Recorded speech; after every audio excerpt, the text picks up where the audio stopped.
So let's go over our chain of custody form. So this is going to be used anytime evidence leaves your possession and is handed over to the TBI, handed over to a FedEx courier to the TBI, handed over to law enforcement agency, um, to an officer to either courier to the TBI or to put in their evidence locker or whatever, or to go forth with a reporting case. So you'll have the case ID number, and because if it's a reporting case, you'll put the patient name. If that patient is or survivor is not choosing to report the case for prosecution, but we're just simply sending the kit out for testing, then you're going to just put the case ID and you won't have anything under the patient name. Then you need to notate everything that's going. Sexual assault kit, check. Clothing, check. Remember, the underwear is the only thing that goes in the sexual assault kit itself. All other clothing goes into paper bags, which we will have there. The paper bags will need to be sealed with evidence tape and labeled as evidence. So you'll note how many number of bags you're sending of clothing. If this is a reportable case, you're going to have the survivor sign the release form, the authorization to release their medical records and everything.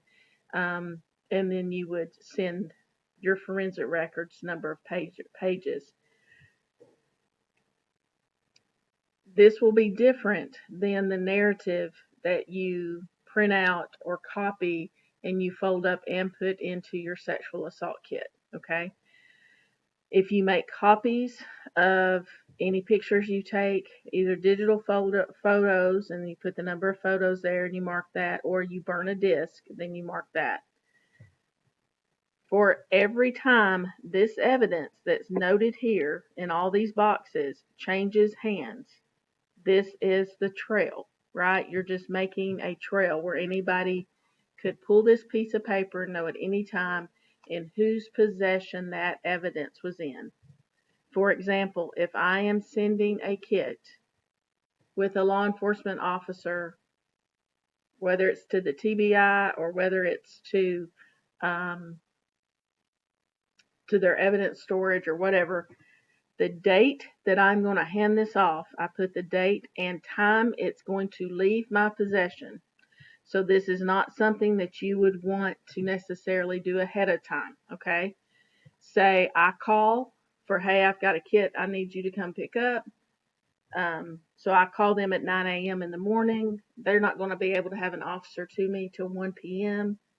That needs to be in my possession or locked in the same evidence room in the cabinet until we hand that out of that cabinet. So I'm not going to go ahead and fill this information in until it leaves my possession. So this form is going with the kit. So as I get ready to hand it off, I'm going to put the date, the time, print my name here, and I'm going to sign it. Whoever is receiving that from me is going to, at that time, as I hand it off, do the date, time, who they are, and then their signature. And so then the next time that evidence is handed off, this person or this agency should ideally be down under here under the from. So let's just say we're doing a kit to the TBI. The sheriff's office here in Putnam County happens to be going to the TBI, so they're willing to transport that kit for us. So I sign this out to the Putnam County Sheriff's Department. The officer who picks it up is going to print his or her name here and sign it. And then when they get to the TBI, that officer is going to put the date and the time that kit leaves his or her possession, print their name, sign it here, and whoever receives it at the TBI should fill out this portion. Then the TBI is going to send it back to us, and so they would then be the next person here to whoever carries it back to us. So we should be able to see, kind of in a zigzag motion, where that evidence has been and who has had possession of it. You need to make a copy of this just for us, so we'll know who picked it up. Just make a copy for us to have a record of where it goes.